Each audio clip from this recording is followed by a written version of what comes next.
우리가 이제 수행을 하다 보면 이 수행도 마음이잖아요.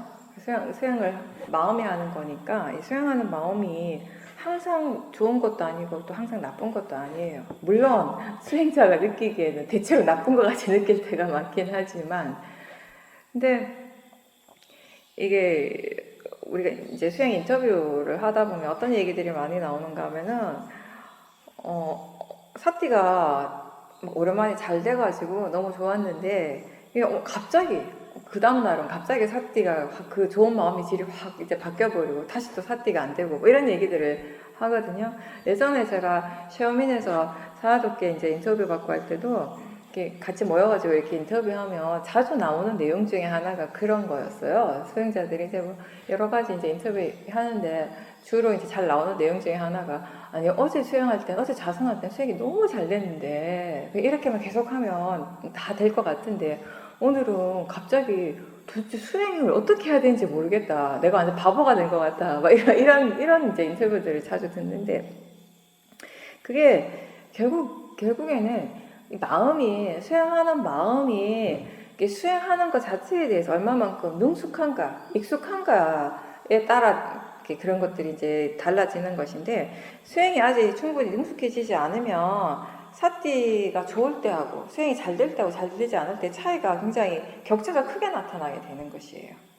그 자주 경험하게 되는 것이고, 그러니까 마음이, 다시 얘기하면 마음이 이렇게 안정적이지 않은 거죠. 수행하는 마음의 상태, 올라갔다 내려갔다 올라갔다 내려갔다 크게 자주 일어난다라고 하는 것은.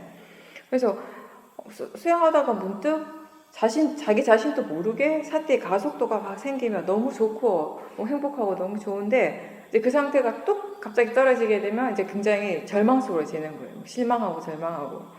근데 좋을 때, 수행이 잘 될 때 너무 기뻤기 때문에 또 그 기쁜 만큼 실망감도 이제 크게 되는 것이거든요. 근데 이런 어떤 수행의 기복이라고 할까? 사이클이라고 하는 건 사실은 수행자라면 누구나 다 경험하는 거예요. 경험할 수밖에 없는 것인데, 근데 우리가 알아야 될 건 뭐냐면 결국 이러한 사이클, 이러한 기복을 통해서 우리가 많은 것들을 배워가야 된다는 거예요. 이것 또한 이제 뭔가를 배워가는 과정이 된다는 것이거든요.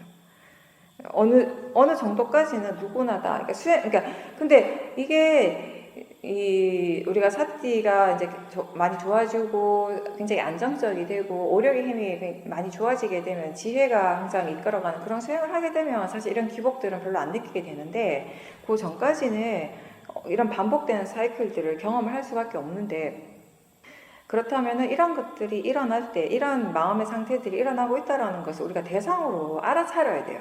근데 우리는 그거를 대상으로 알아차리기보다는 대체적으로 이런 식으로 반응하는 거예요. 와, 오늘은 수행이 너무 잘 되네. 와, 너무 좋다.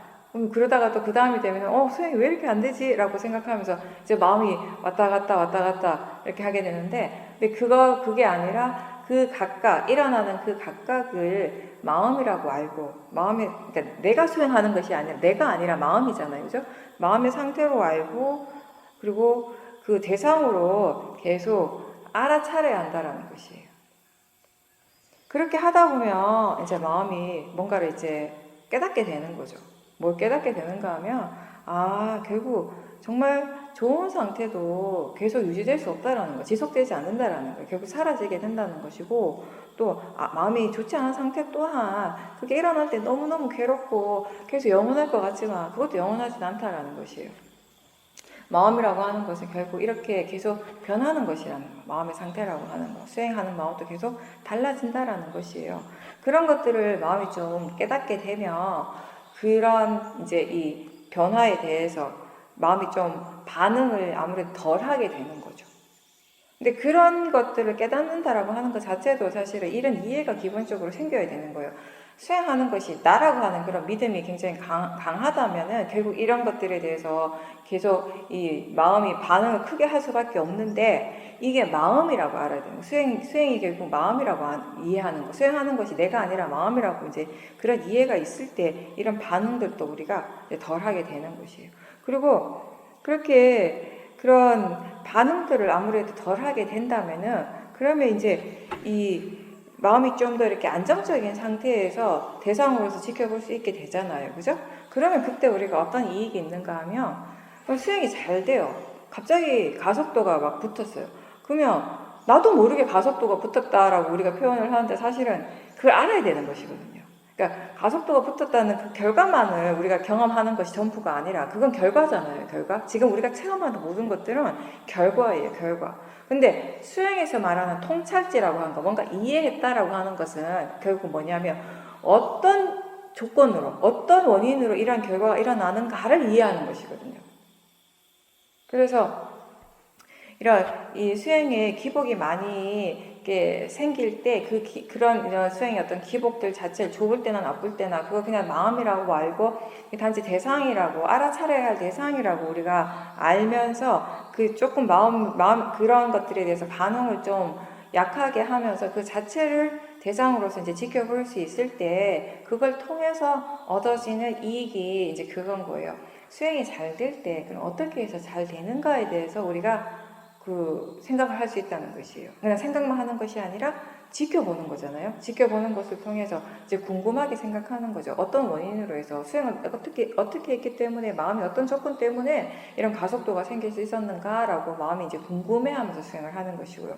또 반대의 경우도 수행이 잘 안 될 때 안 된다라고 해서 막 실망하고 그런 것이 아니라 그럼 왜 좀 전까지만 해도 어제까지만 해도 수행이 잘 됐는데 왜 갑자기 마음이 이제 이렇게 훅 떨어졌지라고 궁금해해야 되는 거예요. 그러니까 일어나는 건 같아요. 마음의 질이 좋았다가 나빠졌어요. 결과는 같잖아요. 결과는 같지만 그 결과에 대해서 왜 수행이 왜 이렇지? 어제는 그렇게 잘 되면 오늘 왜 안 되지? 이게 이렇게 생각하는 마음이 탐심이나 진심일 수 있어요. 화의 마음으로 또 수행이 또 이러네? 또 잘 안 되네? 이렇게 진심으로 이런 생각을 하게 되면 마음의 질이 더 안 좋아질 수 있지만 마음의 상태가 안 좋은 것에 대해서 그 자체를 그냥 대상으로 보면서 왜 어떤 조건에 의해서 마음이 안 좋은 왜 이렇게 됐을까? 왜 지금 이런 마음의 상태를 경험하는 것일까? 라고 궁금해한다면 그 궁금해하는 마음엔 지혜가 있는 것이거든요. 그렇게 우리가 알아차림을 계속할 때 어떤 조건들이 수행의 상태를 좋아지게 하고 어떤 조건들이 또 수행의 상태를 안 좋게 하는가에 대해서 배울 수 있다는 것이에요. 항상 우리가 기억해야 될 건 뭐냐면 우리가 수행을 한다라고 하는데 이 수행을 하는 것은 결국에 여러 가지로 우리가 표현을 할 수 있지만 중요한 부분은 계속 뭔가를 새롭게 배워가는 과정이 된다는 것이 수행한다라고 하는 것은 우리 몸과 마음을 대상으로 관찰을 하면서 그 알아차림을 통해서 뭔가를 계속 배워가는 과정이라는 것이에요.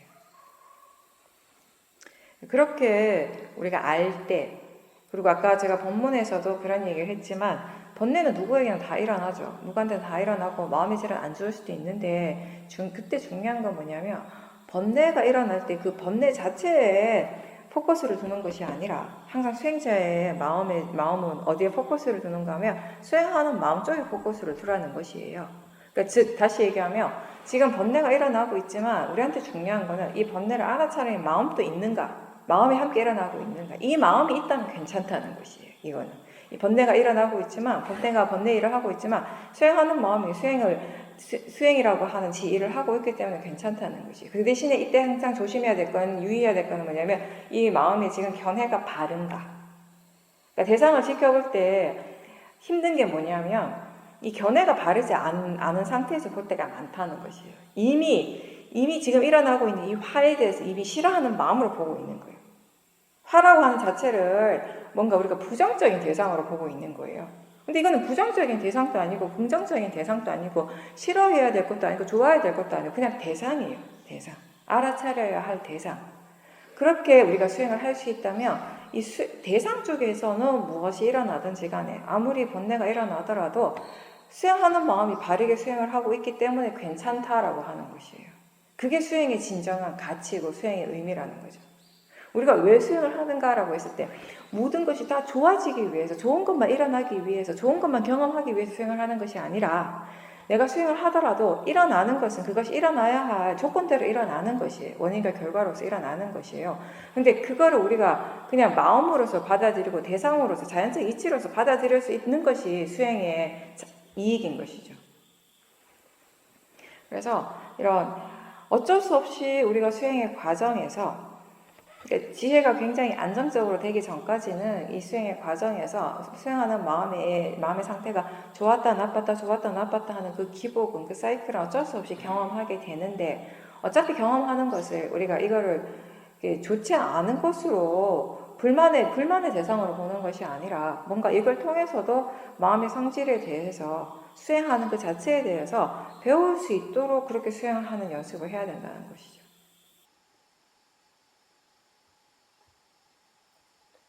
어제는 마음의 힘이 좋아서 생각을 지켜보면서 때로는 내용에 빠지지만 그러면 또 바로바로 알고 생각을 지켜볼 수 있었는데, 오늘은 어제보다 마음의 힘이 좀 떨어졌다라고 하셨어요. 그래서 멍한 상태가 일어나고 또 때로는 이제 생각에 빠지기도 하고, 어제보다는 확실히 그런 상태들이 더 자주 일어나는데, 그럴 때 이제 눈을 뜨고 이제 알아차림하면은 그때 일어나는 느낌들을 보고 그런 식으로 이제 수행을 했다라고 하셨어요. 생각의 내용에 빠졌다는 걸 알았을 때 이제 알아차림하고, 그럴 때 왜 생각에 또 빠졌지라고 이렇게 스스로 이제 질문을 했다라고 하셨습니다. 어제보다는 확실히 이제 마음의 질이 좀 떨어지긴 했지만, 근데 그거에 대해서 감정적으로 마음이 이제 반응하는 거는 예전보다 훨씬 줄어들었다라고 하셨습니다.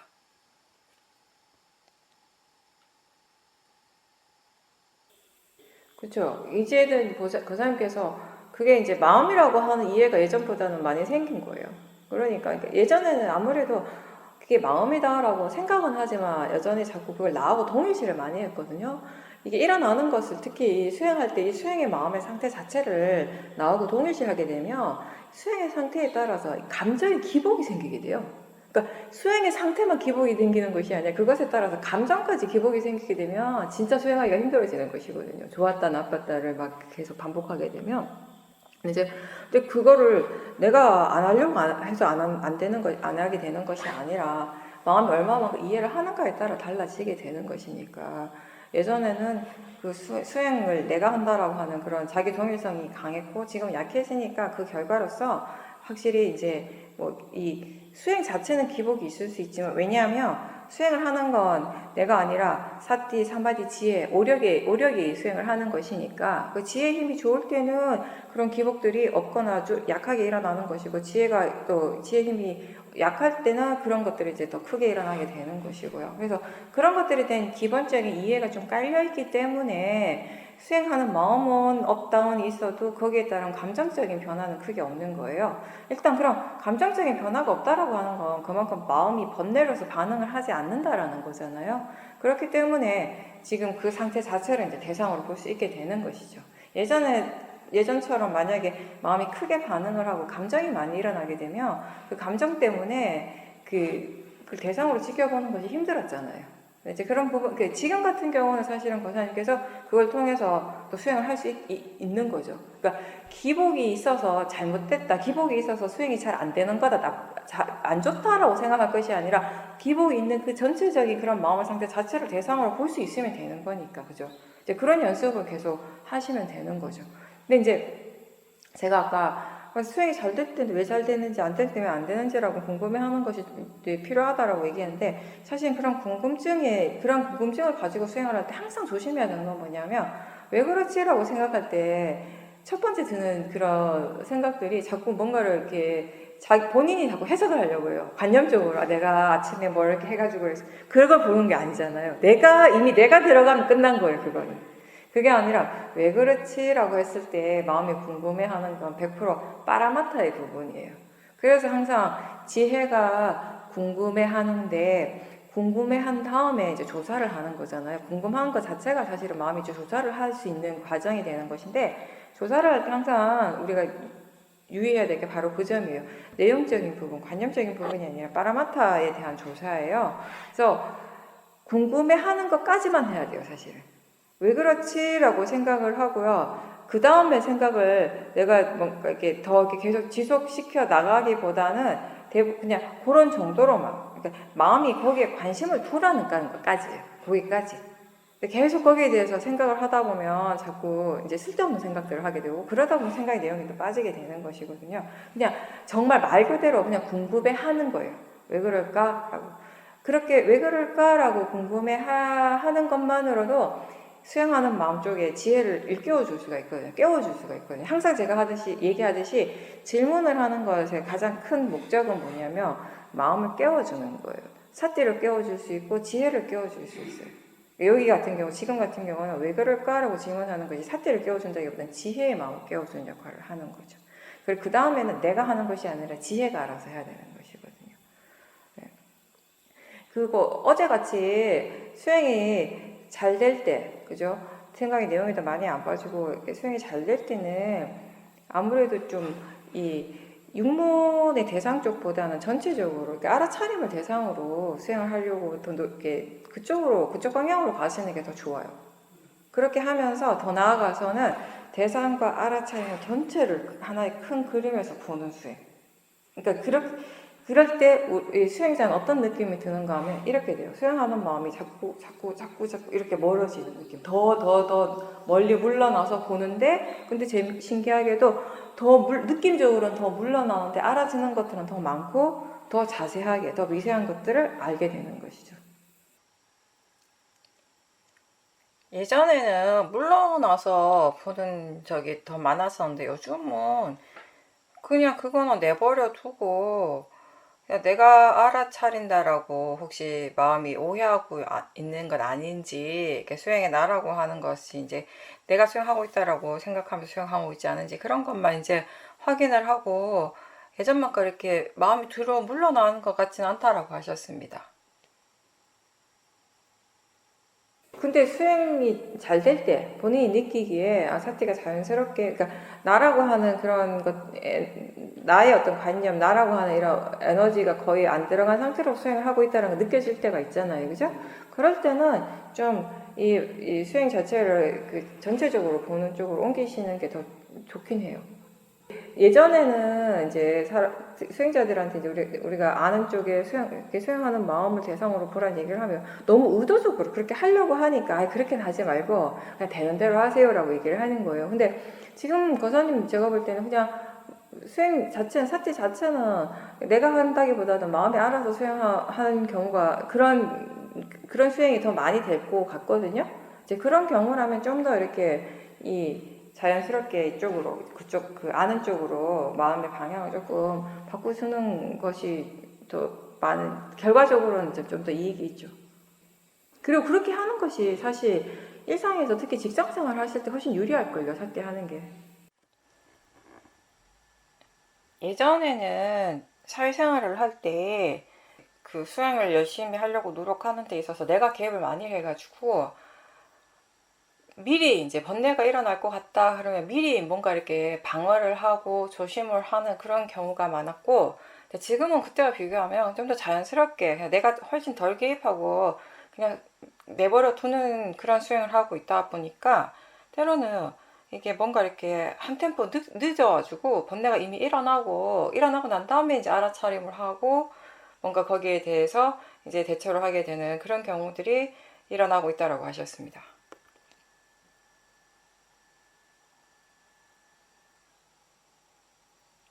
조금만 더 그러면 약간 이렇게 좀 물러나는 연습을 조금 해보세요. 확실히 그래도 우리가 이런 수행센터에 와서 집중적으로 수행을 할 때는 크게 상관이 없는데 사실은요. 이게 우리가 아는 쪽, 수행하는 쪽에 관심을 두는 것에 진짜 이게 많이 우리가 이익을 느끼는 거, 이 가치를 더 많이 깨닫게 되는 건 일상생활에서 알아차림을 그렇게 할 때거든요. 뭔가 그럼 노력이 필요하죠. 거사님, 우리가 항상 위리아에 대해서 얘기할 때 내가 하는 위리아, 자연스러운 위리아 항상 두 가지를 얘기를 하잖아요. 이게 처음 수행할 때는 내가 많이 개입을 할 수밖에 없어요. 근데 이제 수행이 자연스럽게 되면 그냥 내버려 두는 거예요. 자연스러운 위리아. 근데 이 마음의 상태가 계속 지속되는 건 아니잖아요. 본인이 느끼기에 마음이 뭔가 좀 날카로움이 떨어져서 조금 둔해졌다라고 느낀다면 약간 조금 그 위리아를 바꿔봐야 될 필요는 있는 거죠. 이걸 자꾸 이제 해보셔야 돼요. 그리고 우리가 이렇게 유연함이라고 하는 거, 지혜의 특성이 유연함인데 그 유연함이 그냥 생기는 것이 아니라 결국에는 굉장히 많은 체험들을 통해서 배워가는 것이거든요. 그 유연함이라고 하는 것도. 이미 힘을 많이 뺀 상태에서 수행을 하다가 다시 힘을 조금 주는 게 조금 그게 오히려 또 마음이 좀 그 하기 싫은 마음이 일어날 수도 있는데 또 필요하다면 또 그렇게 사용을 해야 되죠.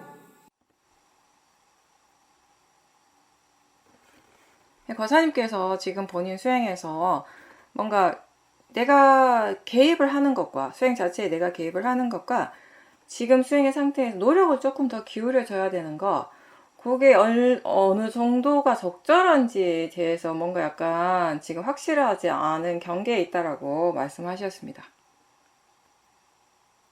그럴 때는 내가 하는 노력을 조금 더 해줄 필요가 있어요. 약간 너무 세게 말고 약간 하고 또 물러나서 안 보고 조금, 그러니까 지금은 그래도 좋은 점이 뭐냐면 거사님이 약간의 힘을 더 주더라도 그 약간의 힘을 더 준다는 것 자체를 알고 주거든요. 예전엔 그런 게 없었어요. 그래서 이제 이게 뭐랄까 이 적당한 선을 찾아가는 게 힘들었던 거예요. 내가 모르고 하니까 힘들죠, 당연히. 근데 지금은 다행히 알고 한단 말이에요. 그래서 조금 힘을 조금 더 주면서 이렇게 그 대신에 그냥 거기서 멈추는 게 아니라 힘을 조금 더 줬을 때 그럼 이게 수행에 어떻게 영향을 주는지를 잘 봐야 되는 거죠. 수행 자체에 어떤 식으로 영향을 주는가. 만약에 힘을 조금 더 줬는데 그게 오히려 수행하는데 특히 일상에서 수행에 좀 더 좋은 영향을 줄 수 있잖아요. 그렇다면 그게 맞다는 거예요. 근데 중요한 건 뭐냐면 그렇게 수행을 계속 해 나갈 때 결국에는 지금은 내가 하는 힘을 조금 더 주는 거지만 그 상태를 계속 유지하다 보면 결국 그것도 자연스러운 위리아로 바뀌는 거예요. 계속 내가 하는 것이 되는 게 아니라. 그쵸? 그러니까 그런 부분들. 그리고 힘을 나는 조금 더 준다고 줬는데 이게 생각보다 너무 좀 수행이 너무 힘들어지는데 너무 좀 이렇게 방향이 조금 안 좋은 쪽으로 간다라고 한다면 또 거기서 멈추고 조금 더 빼고 이런 식으로 이제 하시는 것도 가능하죠. 약간씩 때로는 그런 게 있어요. 이게 어떻게 보면은 수행이 그냥 내버려둬도 안 되는 건 아니에요. 하고는 있어요, 마음이. 하고는 있기 때문에 하고는 있는데 아주 마음이 샤프하지는 않는 거예요, 사실. 그래서 어느 정도의 상태는 유지는 되는데 뭔가 이렇게 지혜가 일어나고 마음이 뭔가 이렇게 굉장히 막 분명해지고 이렇게 밝아지는 이런 느낌들이 잘 없단 말이에요. 근데 그럴 때 수행자들이 그 상태 자체에 좀 뭔가 이렇게 편안하고 안주할 수는 있거든요. 그게 나쁘진 않아요. 그렇다고 해서 그때 막 엄청 큰 번뇌가 일어나도 이렇진 않으니까 예전처럼 뭐 수행을 완전히 안 하는 건 아니니까.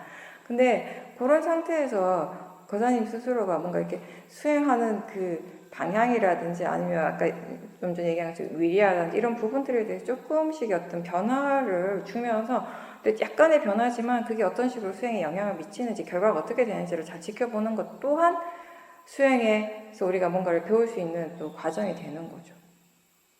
네. 그럴 때가 좀 뭔가 이게 그러다 보면 마음이 조금 나태해질 수도 있거든요. 본인이 그걸 한번 보셔야 돼요. 혹시 이미 지금 마음이 조금 게을러지지 않은데 지금 이 상태에 대해서 좀 만족하고 좋아하고 있지 않는가. 그럼 그게 번뇌예요. 그런 번뇌들을 조심해야 되거든요. 그걸 계속 지켜보셔야 되고. 네. 이게 뭔가 이렇게 한동안 잘 안 되다가 또 잘 돼요. 잘 되는가 싶으면 또 그 상태에 맞는 또 번뇌가 또 일어나는 거예요. 또. 그래서 그 번뇌를 대상으로 지켜보고 또 마음이 또 한 단계 업그레이드 되는 거예요. 그럼 또 잘 나가요. 그러다가 또 이 상태에 맞는 번뇌를 또 만나요. 그런 식으로 마음이 조금씩 이제 업그레이드 되는 거죠. 방일하지 않으려고 계속 노력하는 게 불방일하는 거죠. 결국 수행이라고 하는 건 저는 그렇게 생각해요. 계속 노력하는 일이다. 계속 매 순간 노력하는 일인 것 같아요. 그러니까 어느 정도까지 하면 이 정도면 진짜 이렇게 수행할 수 있으면 좋다, 편안하다 이렇게 생각하는 그런 마음의 상태가 있어요. 근데 좀 전에 얘기한 것처럼 어느 순간이 되면 그 상태에 맞는 번뇌가 이미 일어나 있어요. 그러니까 어떻게 보면 이 정도면 괜찮다, 좋다라고 하는 것 자체가 번뇌더라고요. 이미 그때는 그걸 몰랐는데 그때부터 마음의 질이 떨어지는 거예요. 게을러지기 시작하고. 그리고 뭔가 만족하는 마음도 대상이 되어야 되고 거기에 탐심이 있을 거고, 그리고 또 우리가 항상 유의해야 되는 건 뭔가 게을러지려고 할 때 그 마음. 약간 수행이 좀 이렇게 귀찮고 게을러지고 또 때로는 하기 싫어 막 이런 것들이 다 대상이거든요. 그런 것들을 대상으로 분명하게 보는 연습들을 많이 하셔야 돼요. 시간이 많다고 수행을 더 열심히 하고 더 잘하는 거 절대 아니거든요. 그거는 오히려 약간 이런 것 같아요. 학생들이 그렇잖아요. 시험 기간까지 시간 많으면 약간 룰루랄라 하는 거예요. 오히려 막 게으름 피는데 진짜 이제 시간이 얼마 안 남았어. 그럼 막 열심히 해야 되잖아요. 수행자도 그런 경우가 많은 것 같아요. 시간이 많으면 오히려 더 막 마음, 그러니까 그것도 그런 거죠. 우리 마음의 조건이 그런 거예요. 그만큼이 지혜인 거예요. 우리한테 있는 지혜가. 그러니까 번뇌가 막 바쁘게 사는 데만 너무 바빠가지고 이리 치고 저리 치고 막 바쁘게 살 때는 수행하고 싶은데 막 수행할 시간이 없고 이럴 때는 막 어떻게든 마음이 깨어 있으려고 막 노력해요. 안 하면 내가 죽을 것 같으니까 막 수행하려고 막 짧은 시간이라도 막 알아서 하려고 막 노력하는데 막상 그런 이제 막 폭풍 같은 시간이 지나가고 좀 여유가 있잖아요. 그럼 이제 좀 수행해야겠다 싶은데 수행해야지라고 하는 마음은 어느새 이만큼 약해지고 유튜브도 좀 보고 싶고 어디도 좀 가고 싶고 누구도 좀 만나야 될까 이런 마음들이 이제 스물스물 이제 올라오는 거죠. 그러니까 집에 애들 공부 안 한다고 혼낼 일이 아니에요. 마음이 똑같아요. 수행자들도. 근데 그게 그 애들도 지가 하기 싫어서 안 하는 것이 아니에요. 마음이 그런 거예요. 마음이. 우리가 나는 정말 수행 열심히 하고 싶은데 수행을 안 하고 있잖아요. 같은 질의 마음인 거죠. 수행 정말 잘하고 싶은데 수행을 잘하려면 수행을 해야 돼요. 수행을 정말 잘하고 싶은데 수행을 안 하고 있는 것이거든요. 물론 열심히 할 때도 많지만 우리가 전체적으로 봤을 때 정말 수행에 막 열심히 올인을 하고 있는 시간보다는 게으름 피고 자꾸 뭔가 핑계대고 나중을 미루는 시간들이 아마 더 많을 거예요. 항상 수행이 내 삶에 1순위가 잘 안 돼요. 머리로는 1순위인데 항상 이것만큼 좋은 게 없어. 이게 나한테 정말 중요한 거야. 이게 가장 이게 가치 있고 좋은 거라고 생각은 그렇게 하는데 마음은 따로 노는 거죠 이제. 예를 들면 머리하고 마음이 따로 노는 것처럼 생각은 그렇게 하는데 실질적으로 일어나는 마음은 이거 빨리 해놓고 수행해야겠다. 이거 잠깐 보고 수행해야겠다. 이런 식이 되는 거죠. 그래서 제가 항상 하는 말이 그거잖아요. 이거 끝나면 수행해야지 라고 생각하지 말고 이거 하면서 수행을 어떻게 해야 되는가 라고 생각을 하는 그 습관을 들여야 된다고 우리는. 결국 뭐 유튜브도 그렇고 TV도 전혀 안 볼 수는 없잖아요. 때로는 그리고 그런 것들 우리한테 올바른 좋은 정보들을 주기도 하고 우리 뭐 본문 듣고 하는 거 유튜브로 많이 듣잖아요. 근데 그렇다면 이제 우리가 해야 될 건 뭐냐면 그런 뭔가 이렇게 스크린을 통해서 이렇게 이런 TV를 본다거나 인터넷을 통해서 뭔가를 할 때 그때 수행을 어떻게 해야 하는가에 대해서 충분히 이제 연습을 하는 것도 많이 필요하죠. 근데 그럴 때 제 경험은 그래요. 제 개인적인 경험은 그때 가장 좋은 방법은 딴 거 아니고 아는 쪽에 마음을 드는 거예요. 사실 그럴 때는요. 보고 듣고를 대상으로 하려고 해도 처음에 어느 정도는 되지만 결국에는 이게 내용에 끌려가게 되거든요. 그때는 제가 봤을 때는 가장 좋은 방법이 가장 효과적인 방법이 아는 쪽에 마음을 두는 거. 수행하는 쪽에 수행하는 마음을 대상으로 하는 거. 그게 가장 효과적이에요. 안 그러면 대체로 다 결국은 내용적으로 끌려가게 돼요. 제가 예전에 이제 수행센터에서 뭐 오랫동안 장기간 수행하고 막 그러잖아요. 그리고 이제 저는 이제 TV가 없으니까 절에 있던 여기 전에도 어디 뭐 TV를 가지고 산 적이 없으니까. 근데 가끔 제가 이제 어디 갈 때가 있어요. 다른 절이나 요즘은 거의 안 그런데 예전에는 이제 어디 이제 아는 스님 절에 가기도 하고 이제 다른 곳에 이제 머물기도 했어요. 그러면 거기에 이제 TV가 있잖아요. 그러면 사람들이 이제 TV를 보니까 같이 있다가 TV를 보게 되는 일이 있잖아요. 그럼 처음에 볼 땐 정말 신기해요. 뭐가 신기하냐면 한참 학생 열심히 하다가 TV를 딱 보잖아요. 보고 듣는 게 따로 놀아요. 정말 말 그대로 따로 놀고 내용에 대해서 관심을 안 둬요, 마음이. 그러니까 재미가 한 개도 없는 거예요. 보는 것도 알겠고 듣는 것도 알겠어요. 아는데 일단 재미가 없는 거예요. TV를 보는 게 재미가 있어야 보지 재미없는데 못하러 보고 있겠어요. 그죠? 그리고 또 어차피 한참 동안 TV를 안 보다가 갑자기 보니까 드라마고 뭐고 돌아가는 내용 스토리 자체를 모르니까 또 재미가 없고 일단은.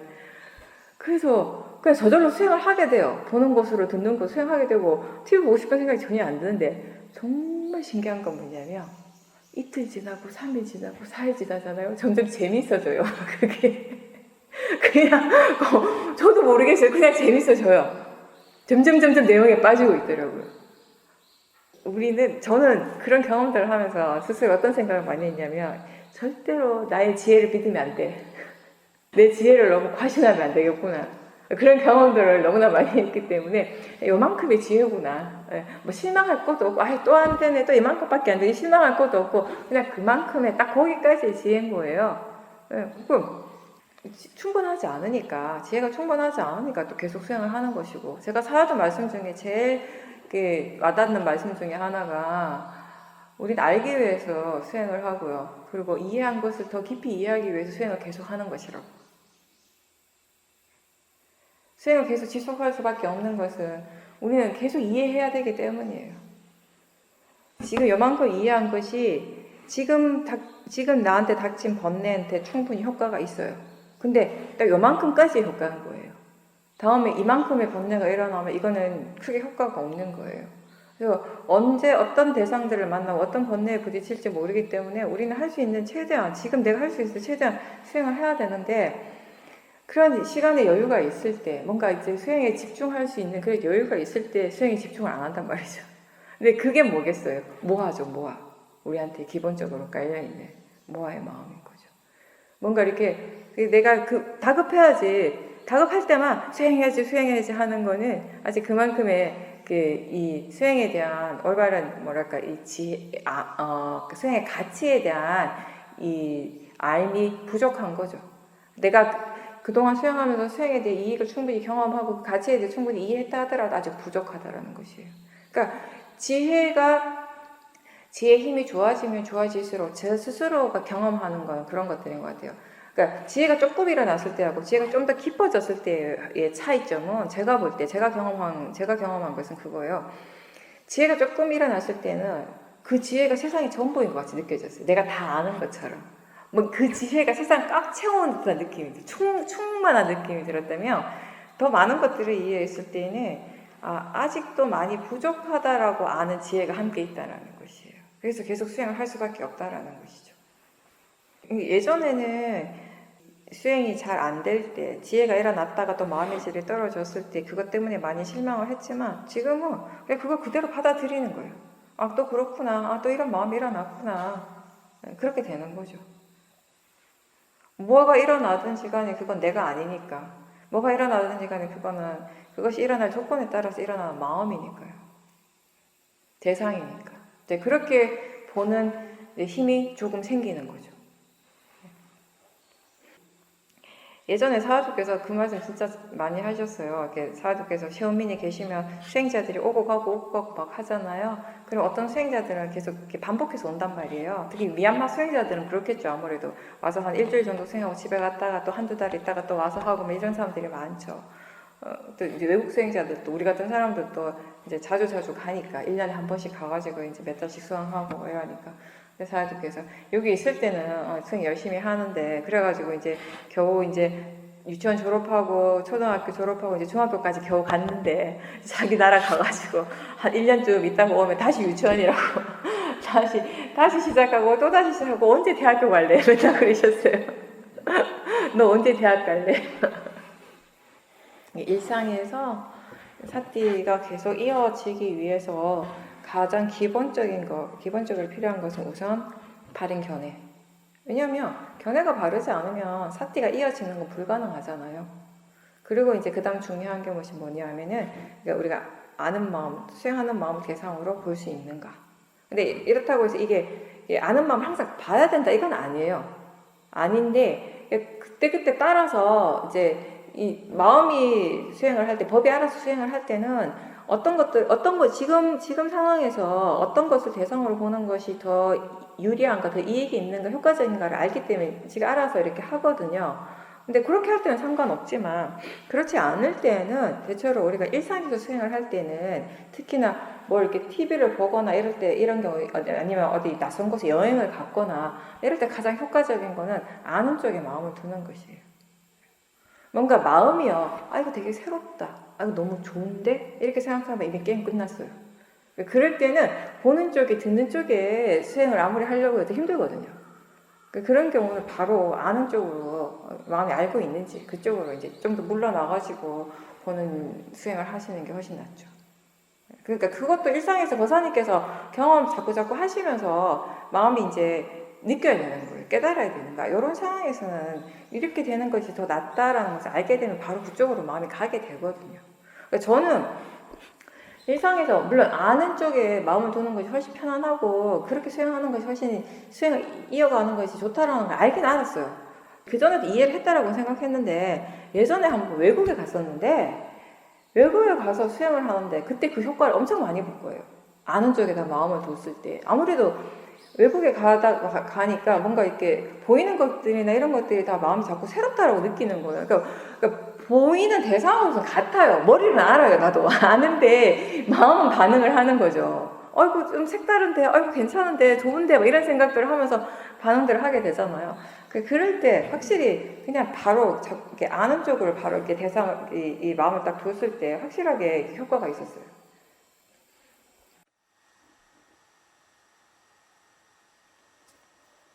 그동안 집에서 혼자 계속 수행을 하셨는데 기본적으로 전체적으로 알아지는 그런 사띠 그리고 내가 따로 노력을 많이 하거나 힘주지 않아도 수행이 자연스럽게 될 때가 있는데 근데 또 그러다가 어느 순간에 갑자기 모든 걸 다 이렇게 놓아버리고 게을러지는 경우도 있다라고 하셨습니다.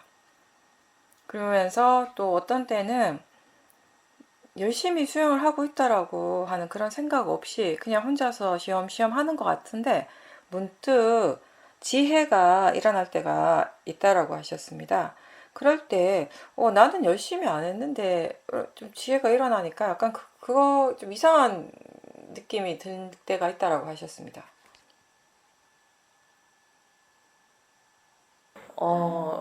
일상에서 수행하는 것이요. 우리가 처음에 일상에서 수행을 이어가려고 노력할 때는 내가 굉장히 애를 많이 썼어야 됐어요. 나라고 하는 것이 굉장히 많이 들어갔거든요. 어떻게 보면 마음이 한 20%고 내가 한 80%인 경우도 있었어요. 그만큼 막 내가 진짜 애를 많이 쓰고 계속 막 질문하고 계속 거기 신경을 두고 있어야지 사띠가 되는 겨우겨우 이제 되는 그런 상태가 있어. 그런 시작은 그렇게 이제 한단 말이에요. 그렇게 하면서 조금씩 이제 이 마음이 일상에서 사띠를 어떻게 해야 되는가를 조금씩 이제 깨달아가는 거죠. 각자 저는 그런 얘기를 하는데 사람들은 결국 수행자들은 각자 자기 자신이 수행을 하는 것이에요. 우리가 하는 이야기들은 굉장히 개론적인 일반적인 이야기라면 그거를 사람들이 자신의 엄청난 수행의 어떤 체험들을 통해 가지고 자기의 어떤 체화가 필요한 거예요. 왜냐하면 사람들마다 다 처해 있는 상황이 다 다르잖아요. 깜마가 다 다르고, 그러니까 내부적으로 본다면 깜마가 다르고, 마음의 상태가 다 달라요. 지혜가 다르고 다 다르단 말이에요. 그 외부적인 조건들도 다 다르단 말이에요. 그러니까 우리가 여기서 이야기하는 굉장히 일반적인 이야기들을, 그러니까 아주 개론적인 것들을 그거를 자기만의 상황을 특화시키는 거는 각자가 하는 일이에요. 그건 다른 사람이 절대 해줄 수가 없는 것이거든요. 근데 그걸 어떻게 할 수 있는가 하면 결국 단 하나예요. 계속 수행을 하는 것밖에 없어요. 엄청나게 많은 수행적인 어떤 체험들을 통해 가지고 지금 세상이 우리가 AI가 세상을 막 바꾸는 그런 세상이잖아요. 그죠? 우리 지금 이것도 다 AI 이런 거 다 포함되는 거잖아요. 그죠? 근데 이 AI가 가능하게 되는 거, 저는 잘은 과학에서 잘은 모르지만 제가 알기로는 가장 그 밑바닥에 뭐 있냐면 데이터잖아요. 엄청나게 많은 데이터가 모여가지고 이게 가능한 거잖아요. 그죠? 얘가 이 기계가 똑똑해지는 건 결국 사람들이 엄청난 데이터를 수집했기 때문에 똑똑해지는 거예요. 수행도 마찬가지예요. 수행이 똑똑해지려면 많은 데이터가 필요해요. 근데 그 데이터가 처음에는 어디에서부터인가 하면 외부에서 와요. 근데 수행이 점점 이렇게 능숙해지면서 그 데이터가 어디에서부터 이제 나오기 시작하면 자기 자신에게서 나오는 거예요. 자기 수행에서부터 데이터가 나오는 것이에요.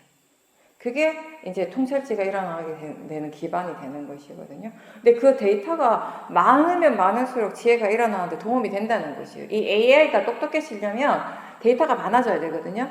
그러니까 수행이 똑똑해지려면 데이터가 많아져야 되는 거예요. 그러면 우리는 다시 얘기하면 그만큼 수행의 경험들이 계속 축적이 되어야 된다는 것이거든요. 그걸 통해서 이제 수행이 똑똑해지는 건데, 보살님이 생각하시기에 예전에는 일상에서 수행을 할 때 뭔가 이렇게 내가 하는 노력들이 많이 필요했단 말이에요. 예를 들어서 이렇게 일상에서 수행을 하기 위해서 100만큼의 노력이 필요했어요. 그러면 그때는 내가 노력을 한다는 느낌이 확연하게 있죠. 내가 뭔가를 하고 있다라는 느낌이 확연하게 든단 말이에요. 근데 그렇게 계속 이제 수행을 하면서 여러 가지 이제 수행적인 데이터가 생기고 마음이 조금씩 깨달아가는 거예요. 느껴가는 거죠. 수행을 어떻게 해야 된다. 일상에서 수행을 어떻게 하는 것이 좋다라고 하는 것을 알게 되면서 아는 만큼의 내가 힘을 주는 것이 빠지게 되거든요. 예전에 100만큼의 내가 개입이 돼야지 수행을 할 수 있었다면 나중에는 50만큼만의 개입을 해도 수행을 충분히 하게 되는 거예요. 더 지나면 30, 20만 해도 하게 되는 것이에요. 나중에는 내가 전혀 개입하지 않아도 마음이 알아서 수행을 하게 되겠죠. 근데 제가 이 얘기를 왜 하는가면 여러 가지 경우의 수가 있는데 한 가지가 뭐냐면 일상에서 보살님이 예전만큼 힘을 전혀 많이 주지 않아도 마음을 수행을 할 수 있는 그런 상태가 그렇다면 보살님이 생각하기에 나는 애를 안 쓰고 있는데 뭔가를 안 하고 있는데 그럼에도 불구하고 마음이 수행을 하고 있을 수 있거든요. 그렇기 때문에 그 지혜가 일어날 수 있는 것이에요. 근데 만약에 일상생활 속에서 이제 내가 지금 수행을 하는지 안 하는지 전혀 뭔가 이렇게 좀 아리까리하다. 그리고 마음의 상태가 뭔가 약간 좀 무거워진다? 뭔가 이제 좀 이렇게 뭔가 이렇게 밝지가 않다라고 느껴질 때 그때마다 바로바로 한번 질문을 해보세요. 지금 아는가라고. 왜 그렇게 질문하는가 하면 정말 내가 그렇게 애를 쓰지 않지만 약하게라도 마음이 사티를 하고 있었다면 뭔가를 알아차리고 있었다면 아는가라고 질문을 던졌을 때 뭔가 이렇게 공감을 하는 느낌이 분명히 있거든요.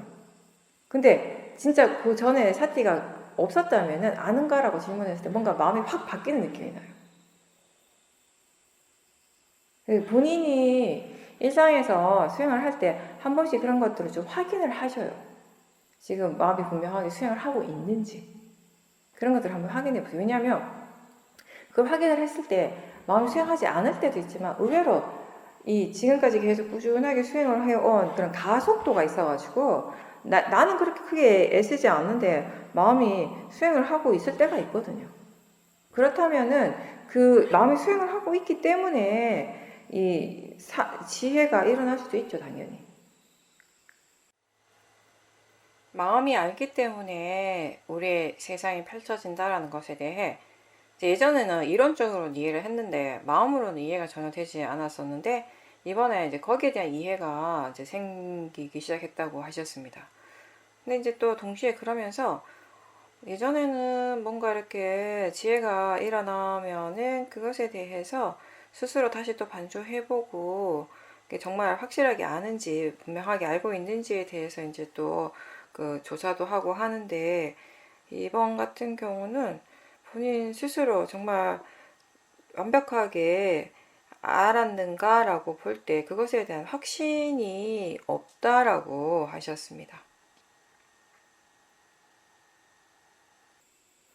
제가 아까 좀 전에 얘기도 했잖아요. 지혜가 일어나는 순간에 내가 다 안 것 같고 이 세상이 지혜로 충만한 것 같이 느껴질 때가 있다고요. 근데 사실은 우리한테 일어나는 지혜가 완전하진 않아요. 기본적으로. 그때 그 마음의 상태에서 그 마음의 조건에서 이해할 수 있는 만큼 이해한다고 생각하시면 돼요. 근데 그게 일어나는 순간에는 정말 굉장히 충만된 느낌이 들거든요. 느낌이 들지만 결국에는 그게 완전한 지혜는 아니에요. 대부분의 경우가. 특히 우리가 존재에 대한 이해라든지 이런 부분도 우리가 수행을 해나가면서 계속 더 이해가 깊어져야 하는 부분이거든요. 그러니까 보살님이 그 순간에 이해한 거는 그 마음이 지금 그때 그 조건 속에서 이해할 수 있는 만큼 이해하신 거고, 그렇지만 지혜가 일어날 때 어떤 지혜들은 굉장히 약하게 일어나요. 그냥 어떤 지혜는 일어났네라고 생각하는데 그게 어떤 지혜인지 분명하지 않을 때도 있잖아요. 그리고 일어나고 그 다음 순간에 바로 잊어버리기도 하고. 근데 지혜 힘이 좋다라고 우리가 표현하는 지혜들은 어떤 지혜인가 하면 일어나는 순간에도 굉장히 그 순간에 이 마음의 느낌들이 굉장히 강렬하죠. 내가 굉장히 분명하게 알았다는 느낌이 분명히 있어요. 그리고 더 중요한 건 뭐냐면 이 지혜가 그 다음에 일어나는 마음들에 계속 영향을 주는가의 부분이에요. 그러니까 다시 얘기하면 내 삶 속에서 수행뿐만 아니라 내 삶 속에서 그런 지혜들이 계속 영향을 줄 수 있는가의 부분이 이렇게 있거든요. 약하게 일어나는 지혜, 약하게 일어나다 사라지는 지혜들은 그 순간뿐이고 그게 뒤에 어떤 영향을 줄 수가 없어요. 근데 우리가 굉장히 큰 지혜가 일어났다, 굉장히 큰 통찰지가 일어났다라고 할 때 그 지혜들은 나머지의 내 삶에서 항상 뭔가 어떤 식으로든 영향을 주고 있어요. 그래서 우리가 사띠에 대해서 설명을 할 때 처음에는 그냥 알아차림만 있어요. 근데 이제 나중에 그 사띠의 알아차림의 힘이 되게 좋아졌다, 이 사띠의 질이 좋다라고 표현할 때는 그때 어떤 상태인가면 알아차릴 때마다 지혜가 함께 있는 거예요. 근데 그 지혜가 여러 가지가 있겠죠. 가장 기본적으로는 바른 견해의 지혜가 있겠죠. 보살님이 지금 수행과 예전에 처음 수행했을 때 가장 근본적으로 사띠의 차이점이 바로 이 점 아닌가요? 예전에는 수행을 할 때 알아차리긴 알아차렸지만 견해가 바르지 않으니까 자꾸 나하고 동일시를 많이 했잖아요. 보는 것이든 듣는 것이든 아니면 수행하는 그 자체에 대해서도. 그죠? 아무래도 머리로는 이게 마음이다라고 생각은 하지만 마음은 이게 내가 수행을 하고 있다라는 그런 관념들이 강했단 말이에요. 근데 지금은 내가 일부러 이게 대상이야 자연적 이치야라고 예전처럼 막 일깨워주지 않잖아요. 일깨워주지 않지만 마음이 이해를 하고 있잖아요. 지금 일어나는 게 그냥 단지 대상일 뿐이고 이거 자연적 이치다, 나하고 상관없다라고 하는 이해가 100% 완벽하진 않아도 어느 정도는 항상 함께 일어나고 있죠. 그죠? 그게 그만큼 지혜가 힘이 좋아졌다는 거예요. 지혜가 깊어졌다는 것이거든요. 그러니까 이게 뭔가 모든 게 문제를 다 해결할 수 있고 뭐 깨달음에 이르는 뭔가 큰 완벽한 지혜는 아니라 하더라도 이게 뭔가 이렇게 내가 수행을 하는 데 있어서 그리고 수행뿐만 아니라 내 삶에 삶 속에서 그게 어떤 식으로든 그 지혜가 영향을 주고 있다면 그거는 큰 지혜는 맞아요. 근데 아무리 우리가 큰 지혜를 경험한다 하더라도 그거 자체로 100% 완벽하다고 표현하기에는 굉장히 힘들죠. 우리가 계속 수행을 하면 보살님이 그걸 느끼는 그 순간에, 그 지혜를 체험하는 그 순간에 와, 이 정도면 정말 완벽하다라고 마음은 그렇게 얘기할 수 있어요. 근데 그 마음을 믿으시면 안 돼요. 그때도 마음은 이렇게 느끼고 마음이 이렇게 생각하는구나 라고 아셔야 돼요. 왜냐면 그 마음이 지혜가 아니라 탐심이나 모하인 경우가 굉장히 많거든요. 우리가 지혜의 마음을 믿고 따라도 되지만 탐심이나 진심 또는 모하의 마음을 믿고 따르면 그 결과가 어떻게 되겠어요? 그죠? 그러니까 어떤 경우든지 아무리 내가 좋은 것을 지금 이 순간 정말 내가 이때까지 수행을 하면서 한 번도 경험하지 못한 좋은 체험을 하고 있더라도 그때 일어나는 생각들을 바로 믿지 말고 마음이 이렇게 생각하는구나, 이렇게 느끼고 있구나, 이런 관점은 항상 필요해요. 근데 지혜가 일어났다라면 어쨌든 마음은 수행을 하고 있었죠. 그죠? 그래서 보살님이 그거를 한번 점검해 보세요. 일상에서 내가 크게 노력하지 않고 있지만 뭔가 이렇게 수행을 하고 있는지를 한 번씩 확인해 주세요. 그리고 그렇게 확인을 하려면 아까 보살님께도 제가 말씀드렸지만 아는 쪽에, 아는 마음, 수행하는 마음 쪽에 관심을 계속 두는 것이 필요해요. 그 관심은 계속 가지려고 노력하셔야 돼요. 그런 정도의 노력은 계속 기울여야 돼요, 보살님. 지금 상황에서. 네. 그렇게 했을 때 어쩌면 더 좋은 지혜가 더 빨리 일어날 수 있죠. 지금의 내 마음의 상태, 이 수행의 상태에 적절한 노력들을 해줘야 되거든요. 보살님께서는 책에서 말하는 모든 수행법을 본인이 다 해야 한다라고 생각했고 또 수행에 대해서 완벽하게 최상의 상태로 다 하려고 하는 그런 탐심이 굉장히 강하게 있다고 하셨습니다. 그러다 보니까 본인의 발언도 모든 것에 대해서 의심이 하나도 없어질 때까지 사막의 모래 하나하나 낱낱이까지 다 알아야 한다라고 하는 그런 마음이 있었는데 그러다가 이제 수행을 하면서 최근래에는 어쩌면 모든 아라한들이 그렇게 사막의 모래 하나하나까지 다 낱낱이 다 알아야 할 필요가 없다라고 그렇게 생각하지 않았을까라는 마음이 들었고 그런 생각을 하게 되면서 탐심을 조금 내려놓게 됐다라고 하셨습니다. 이제 그거는 이제 보살님이 그 생각을 해서 이제 그렇게 잠깐 나아진 거고, 궁극적으로는 그 탐심, 본인이 이미 알고 있잖아요. 그 탐심이 있고 그 탐심의 에너지를 느끼시잖아요. 그럼 궁극적인 것은 그 탐심의 마음, 그 탐심의 에너지를 끊임없이 보셔야 돼요. 그렇게 이제 조금씩 이제 해결해 가는 건데, 저는 이렇게 생각해요. 저는 이 수행을 하면서 한 가지 뭔가 저 나름으로 이제 분명해진 건 뭐냐면, 그러니까 모든 것을 다 하나하나 아는 것이 아니라 이치를 이해하는 것이다. 그래서 저는 수행을 하는 것 자체가 그거라고 생각해요. 이 이치를 이해하는 것이라고 생각을 해요. 이 세상의 이치, 존재의 이치. 그거를 이해했을 때 이게, 물론 내가 지금은 그 이치에 대한 이해가 완벽하지 않으니까 때로는 번뇌가 일어나기도 하고 그러지만, 이치에 대한 이해가 어느 정도 조금씩 생겨나고 그게 조금씩 개발이 되었을 때 나한테 어떤 문제가 일어나더라도 그 이치를 적용을 시켜서 해결하는 방법을 찾아갈 수 있다는 것이에요.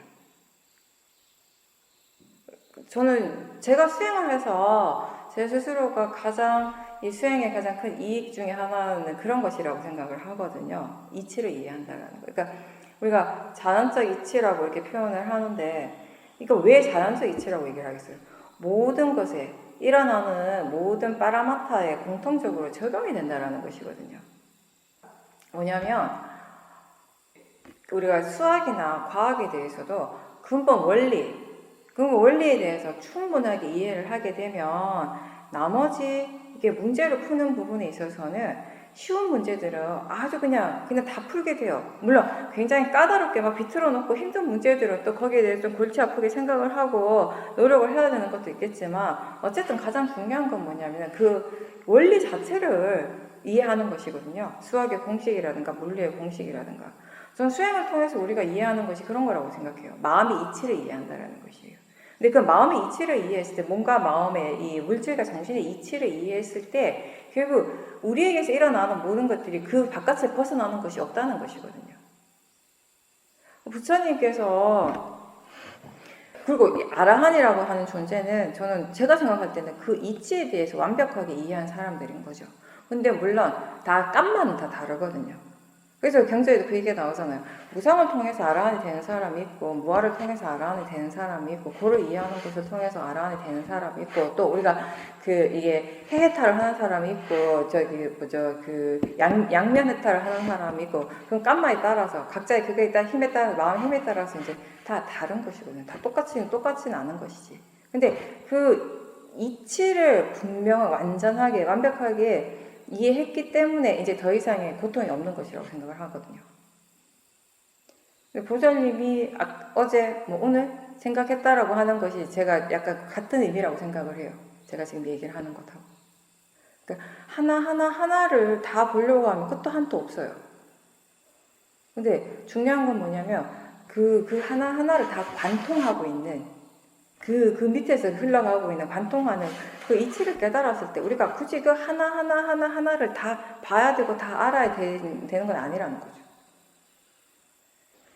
부처님께서 수많은 말씀을 하셨잖아요. 45년 동안.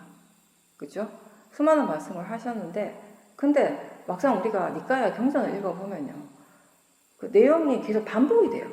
같은 말씀들이. 계속 반복이 되는데, 굉장히 원론적인 말씀이라는 게 너무 당연한 말씀을 다시 얘기하면. 누구나 공감할 수 있는 얘기, 당연하지라고 생각할 수 있어요. 누구나 다 당연하지라고 생각은 하지만, 그 원리에 대해서, 그 이치에 대해서 깨닫는 사람은 없거든요. 깨달은 사람은 없거든요. 그걸 깨닫는 것이 이제 우리가 수행을 통해서 가능한 것인데, 근데 우리가 이 수행을 통해서 일어나는 일들은 굉장히 많은 걸 경험을 해요, 사람들이. 그죠? 수많은 체험들을 하게 되잖아요. 수행을 통해서 좋은 일이든 나쁜 일이든 많은 체험을 하게 되는데, 사실 부처님께서 그 하나까지 다 말씀하시려고 그러면 100년, 200년이 걸려도 모자랄 거예요. 근데 이치는 누구에게나 다 해당이 되는 것이에요. 그 이치는 누구에게나 다 일어나는 것이고, 근데 그 이치를 바탕으로 해서 표면적으로, 현상적으로 드러나는 것은 사람마다 다 다를 수 있거든요. 아까도 제가 얘기했듯이 우리가 똑같은 그 법문을 듣고 똑같이 수행을 시작을 하지만 결국에는 그 수행하는 사람들의 마음의 상태가 다 다르고 다 깜마가 다르기 때문에 그리고 외부적인 조건도 다 다르기 때문에 결국에는 그 원리 수행하는 것에 대해 원리를 어느 정도 기본을 이해하고 나면 그 다음에 각자 자기 자신의 수행을 개발하게 되는 것이라고요. 그렇다라고 저는 생각을 하거든요. 그러니까 우리가 수행을 통해서 그리고 부처님 말씀을 통해서 이해하는 것은 모든 것을 다 관통하는 그 이치에 대한 것이라는 거죠. 그 이치를 알 때는 여러 가지 다양한 상황이 되었을 때 그것에 대해서 우리가 적용하는 건 각자 자기 자신의 이제 몫이 되는 것이고, 그리고 수행하는 방법적인 측면에 있어서는 저는 그래요. 그게 어차피 우리가 그걸 통해서 수행하는 방법이 지금 중요한 것이 아니라 그걸 통해서 무엇을 지향하고 있는가, 왜 수행을 하는가라고 봤을 때 결국 그 이치를 깨닫는 것이거든요. 이 법의 이치를 깨닫는 것이거든요. 그러면 하나의 수행을 통해서 그 법의 이치를 충분히 깨달을 수 있다면 굳이 40가지 수행을 다 할 필요는 없는 거잖아요. 근데 이제 그런 경우는 있죠. 사람들의 성향이 다 다르잖아요. 여러 가지 부처님께서 여러 가지 수행의 방법을 여러 가지로 말씀하신 가장 기본적인 이유 중에 하나는 뭐냐면 사람의 성향에 따라서 그 사람의 깜마에 따라서 맞는 수행이 있는 거예요. 그러니까 어떤 사람은 사마타 수행이 맞고 어떤 사람은 위파사나 수행이 맞고 어떤 사람은 사마타 수행에서도 또 여러 가지가 있잖아요. 호흡법을 하는 사람이 부정관을 하는 사람이 또 다 그게 자신의 깜마에 따라서 다 다른 거예요. 그래서 부처님께서 그 기본적인 것을 이제 말씀을 하신 거예요. 처음에 부처님께서는 부정관 얘기를 많이 하셨대요. 처음에 비구들에게 수행을 가르치실 때는. 근데 그렇게 하다 보니까 바르게 이해하지 못하는 사람들이 나오기 시작하는 거예요. 몸이 더러운 거구나. 나라고 하는 존재는 혐오스러운 거구나. 이렇게 이해를 하고 자살을 해버리는 거예요. 너무 막 혐오스러워 하다가. 그래서 부처님께서 이래서 안 되겠다 싶어가지고 그 다음에 호흡관을 더 많이 가르치셨다고 하거든요. 그러니까 그런 식으로 이제 그 여러 가지 이제 수행의 방법을 말씀을 하신 거는 그 모든 수행이 지향하는 것은 하나의 방향으로 가겠죠. 뭐죠? 탐진치 멸진이에요. 우리가 깨달음이라고 열반이라고 하는 거 부처님께서 니까에서 말씀하신 건 탐심의 멸진, 진심의 멸진, 어리석음의 멸진이라고 말씀하셨어요. 그쪽을 향해 가는 방법이에요. 근데 그 방법적인 측면에서 저는 오히려 하나의 수행을 통해서 그쪽으로 가고 그걸 완성할 수 있다면 그 사람 굉장히 운이 좋다라고 생각하거든요. 다 안 해봐도 하나를 통해서 안다면 여러 가지를 다 막 이것도 저것도 해야지라고 하는 게 먼저가 아니라 먼저 하고 싶어하는 그 마음을 충분히 지켜보셔야 돼요. 그리고 그게 탐심이 아닐 때 하셔야 되는 거죠. 수행자는 뭘 항상 이렇게 주의를 기울여야 하는가, 내가 무엇을 하고 있든지 간에 이 일을 지금 어떤 마음을 하고 있는가를 잘 봐야 되는 거거든요. 항상.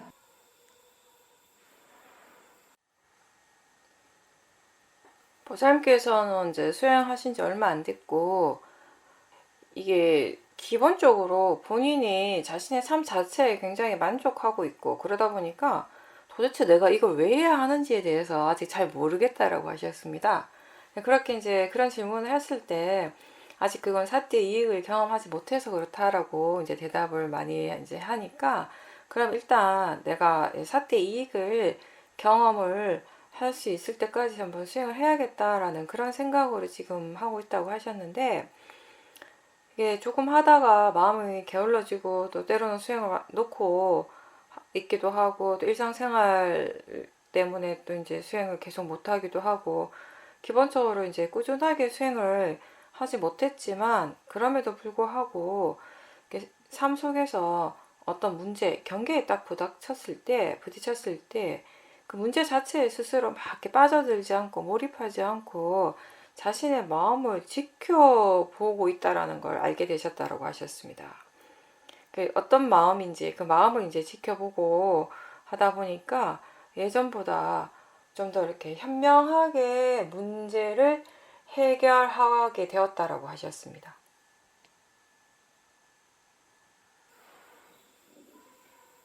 수행의 가장 큰, 우리가 수행을 할 때와 하지 않을 때 가장 큰 차이점 중에 하나는 일상에서 그런 문제가 다른 사람과의 관계에서 문제가 생겼다는 거다. 근데 그런 인간관계에 문제가 생겼다는 건 어쨌든 양쪽에서 다 번뇌가 강하게 일어나고 있다는 것이잖아요. 그죠? 그럼 예전 같으면 이렇게 마음이 그 번뇌의 감정에 휘둘리게 돼요. 그러면 어쨌든 뭔가 이렇게 부딪힘이 있을 때 우리 마음이 결국 자꾸 이게 이분법 식으로 사고가 일어나게 되고 나는 나는 괜찮은데 저 사람이 잘못했다는 식으로 그런 생각들을 계속 하게 되고 더 감정이 이제 부정적인 감성들이 이제 커지게 되는 것인데 그러니까 옛날에는 그 번뇌 속에 들어가 있었던 거예요. 번뇌 소용돌이 속에 들어가고 번뇌에 끌려가고 있었다면 지금은 그 번뇌가 일어날 때 그 번뇌 속에서 좀 벗어나가지고 그러니까 이 번뇌의 감정이 아니라 이거 그냥 단지 대상으로 바라보면서 보사님께서 얘기하신 것처럼 이렇게 지켜볼 때 이 수행하는 마음 쪽에서 여러 가지 이제 올바른 그런 정보들이 나오기 시작하는 데이터들이 나오기 시작하는 거예요. 그래서 내가 이렇게 지금 이런 생각들 화의 생각들이 일어날 때도 마음에 이런 생각들이 정말 필요한가 필요하지 않은가 이익이 있는가 없는가 이 느낌 그리고 이런 생각들이 적절한지 그런 것들에 대해서 이제 마음이 생각을 하게 되고 근데 사실은 특별하게 어떤 그 순간에 깨달음이나 이해가 안 생기더라도요 그런 식으로 마음이 생각을 하고 있는 자체가 뭐랄까 이 화를 누구를 뜨리는 역할을 이미 하고 있어요.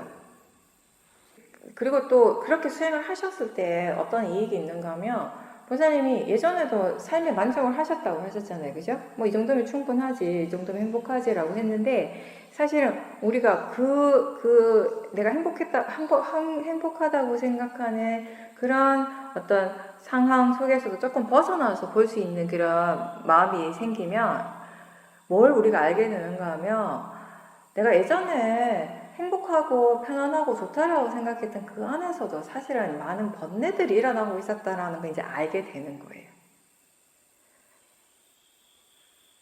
지금 또 이 정도면 충분하다라고 생각할 때도 그런 상황에서도요.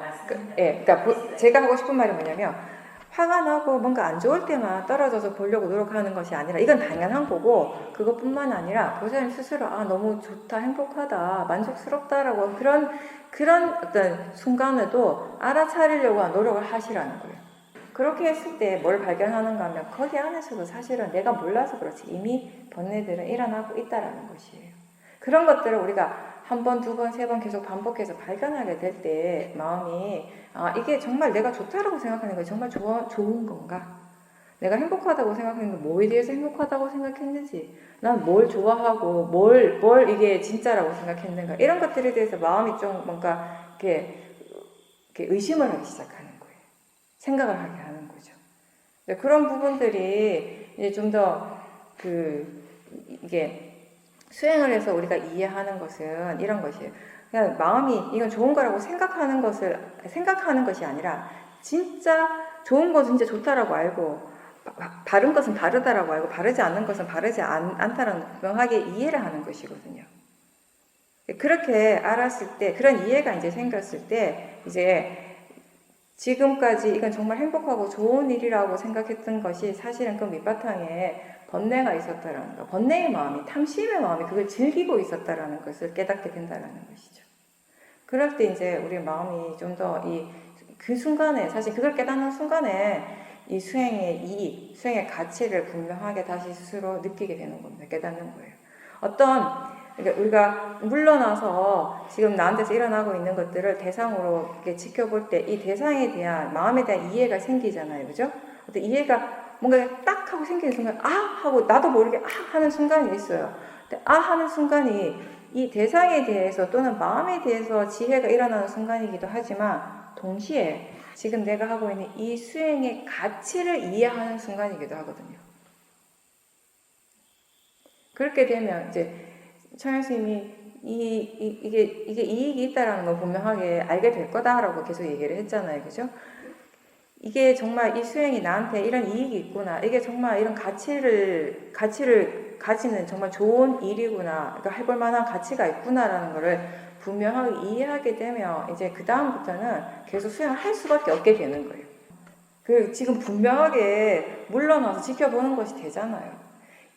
수행의 깜마가 좋으신 거죠, 기본적으로. 그 대신에 이제 지금부터 중요한 건 뭐냐면 계속 꾸준하게 하셔야 되는 거예요. 수행의 생명은 그거예요. 바른 견해하고 꾸준함. 중간에 포기하지 않고 계속 하는 거. 지금 뭘 하고 있는가, 지금 알아차리는가가 입에 붙어야 돼요. 계속 끊임없이 계속 하다 보면 내가 하려고 안 해도 마음이 지가 막 알아서 해요. 그렇게 되도록 하셔야 돼요, 그거는. 일정한 시간을 정해가지고 자선이나 행선을 하시는, 연습하시는 것도 좋아요, 처음에는. 그러니까 습이 되도록 만들어야죠, 고사리. 예. 혼자 계시는데 얼마나 좋아요. 아니, 새벽 6시에 내가 자선을 해야겠다. 뭐, 그걸 7시까지 해야지. 이런 건 아니에요. 그냥 할 수 있는 만큼 하시면 되는데, 그 대신에 왜 이렇게 시작하는 시간을 정하라고 제가 얘기하는가 하면, 고사님처럼 아직 수행이 충분히 능숙하지 않은 분들, 아직 좀 초보인 분들은 자꾸 미루려고 해요. 조금 이따가 해야지, 이따가 해야지. 그래서 아예 시간을 정하라는 거예요. 그러니까 6시는 그냥 무조건 되든 안 되든 앉아서 수행한다. 되든 안 되든 그냥 앉아 있는다. 뭐 의자에 앉든 바닥에 앉든 소파에 앉든 상관없어요. 그냥 앉는다. 무조건 앉아갖고 자선이라는 걸 한번 해본다. 이게 습관이 되도록 하는 거예요. 그래서 그거 뭐 30분 하셔도 되고 20분 하셔도 되고 1시간 하셔도 되고 그건 상관없어요. 그게 일단 습관이 되면 그 다음부터는 시간을 정하실 필요는 없어요. 예, 그러면 오늘 여기 뒤에 해양 독성하고 마치겠습니다.